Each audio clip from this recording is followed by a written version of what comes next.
Assalamualaikum warahmatullahi wabarakatuh. Kembali lagi dengan saya Dion Putra Negara. Di sini saya akan menjelaskan tugas riset operasi model penugasan Hungarian dengan kasus tidak seimbang. Berikut contoh soal dan penjelasannya. Persoalan penugasan dengan metode Hungaria adalah jumlah baris atau jumlah pekerjaan sama dengan jumlah kolom atau jumlah karyawan. Nah, pada kasus persoalan di mana jumlah baris, jumlah pekerjaan tidak sama dengan jumlah kolom atau jumlah karyawan, maka harus menyeimbangkan jumlah baris sama dengan jumlah kolom. Nah, tekniknya dengan menambahkan variabel dummy bernilai 0 pada baris atau kolom. Jika baris kurang dari kolom, maka variabel dummy ditambahkan pada baris. Dan sebaliknya, jika kolom kurang dari baris, maka variabel dummy ditambahkan pada kolom. Nah, itu bisa kita lihat pada tabel berikutnya. Contoh. Nah, di sini ada sebuah contoh kasus, misalkan ada 5 biaya pekerjaan dan ada 4 karyawan. Nah, di sini terlihat bahwa ini tidak seimbang. Jadi antara karyawan dan jumlah pekerjaan ini tidak seimbang. Nah, kemudian pertanyaan, tentukan penugasan karyawan ke masing-masing pekerjaan dengan biaya pekerjaan yang minimum. Ya, berikutnya adalah penyelesaiannya dari soal yang sudah disebutkan sebelumnya, bahwa ada 1, 2, 3, 4, dan 5 biaya pekerjaan dan 4 karyawan ditambah 1 variabel dummy. Nah, kemudian langkah berikutnya adalah mencari dari elemen atau sel yang paling kecil dari setiap kolomnya. Jadi kita lihat di sini karyawan A, kita lihat 15, 20, 18, 22, dan 21. Maka yang menjadi terkecil adalah 15 ini. Dan kemudian B, 14, 16 sampai 15, yang terkecil adalah 14. Kemudian yang C, yang menjadi terkecil adalah 20. 17 ya, ini 17. Kemudian yang D, di sini 17, 18, 18, 16, berarti yang terkecil adalah 16. Nah, kemudian variabel dummy. Nah, maka kita akan kurangi masing-masing elemen dengan nilai elemen yang terkecil setiap kolomnya. Kita lihat di sini 15 kurang 15, 20 kurang 15, dan seterusnya. Dan kemudian variabel dummy ini tidak usah kita kurangi karena dia sudah bernilai 0. Nah, berikutnya setelah kita kurangi, ternyata kita sudah mendapatkan hasil seperti ini, bahwa ini seperti yang sudah disampaikan di metode sebelumnya. Kita akan menarik garis ya. Kita akan menarik garis. Dan kita akan tarik garis dengan menarik garis seperti cara sebelumnya, bahwa yang terlingkupi 0 maka kita akan tarik garis ini ke bawah, kemudian ini ke samping, kemudian ini ke bawah, ini ke bawah. Nah, ini ada kolom yang belum memiliki nilai 0 ya, belum terlingkupi garis.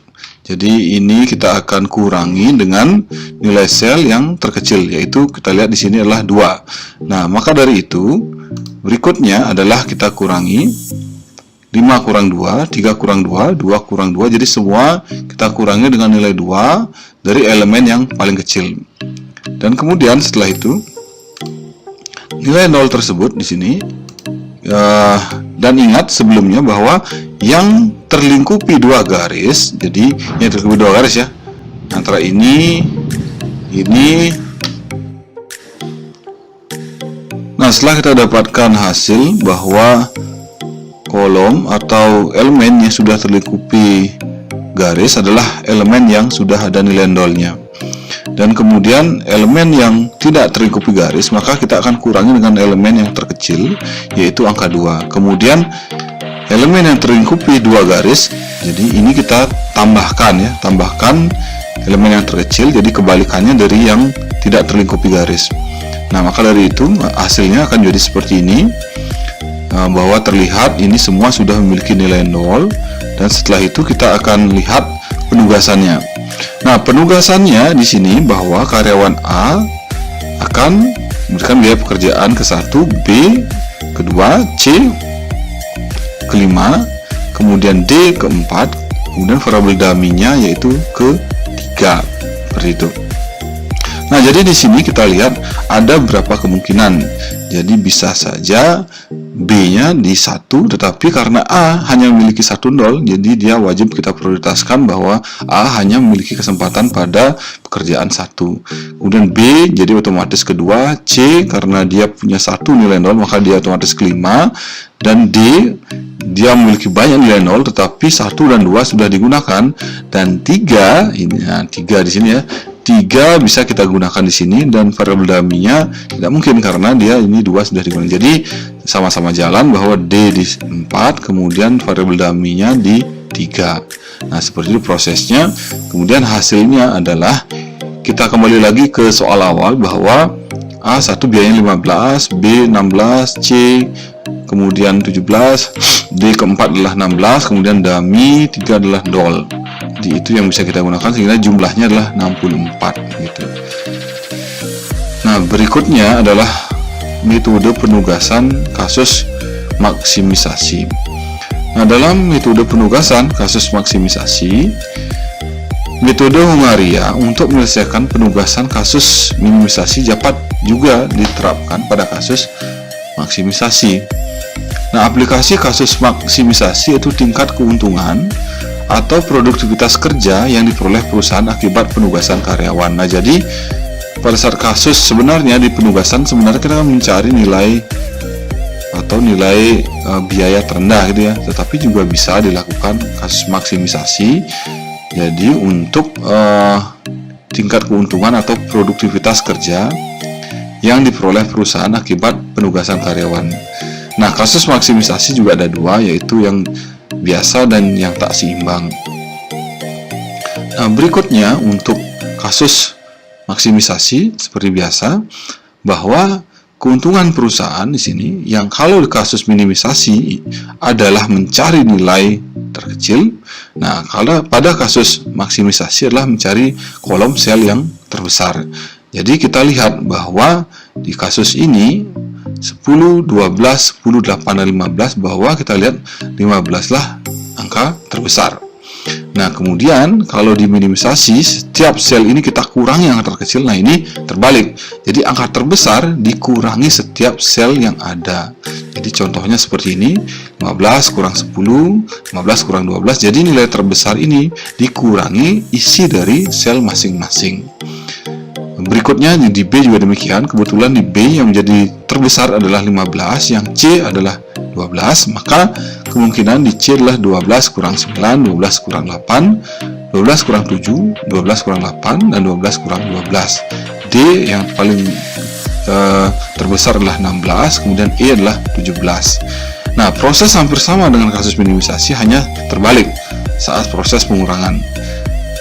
Nah, kemudian setelah itu, setelah kita kurangi mendapatkan hasil seperti ini. Nah, bahwa nilai dari hasil reduced cost matrix adalah 0, kemudian ini dan lain sebagainya. Nah, di sini kita lihat bahwa nilai 0 yang kita terlingkupi, nah ini ada 3 keuntungan perusahaan 1, 2, 3 yang belum sama sekali memiliki nilai 0. Nah, maka dilakukan reduced cost matrix untuk keuntungan 4 dan 5 tidak perlu. Ini tidak perlu ya, karena sudah memiliki nilai 0. Nah, berikutnya kita reduce matrix. Nah, di sini caranya seperti biasa, seperti di kasus minimisasi, kita akan kurangi setiap selnya, yaitu seperti ini ya. Ini kita cari yang terkecil.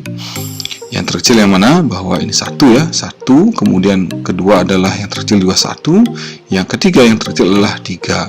Nah, sehingga kita kurangi 5 kurang 1, kemudian 1 kurang 1, 3 kurang 1, 3 kurang 1, 7 kurang 1, kemudian 3 kurang 1, 5 kurang 1, 4 kurang 1, kemudian 1 kurang 1, 4 kurang 1, kemudian 5 kurang 3, 6 dikurangi 3, 5 dikurangi 3, 8 dikurangi 3, 3 dikurangi 3. Nah, mendapatkanlah hasil seperti ini, sehingga baru kita bisa melakukan tarik garis.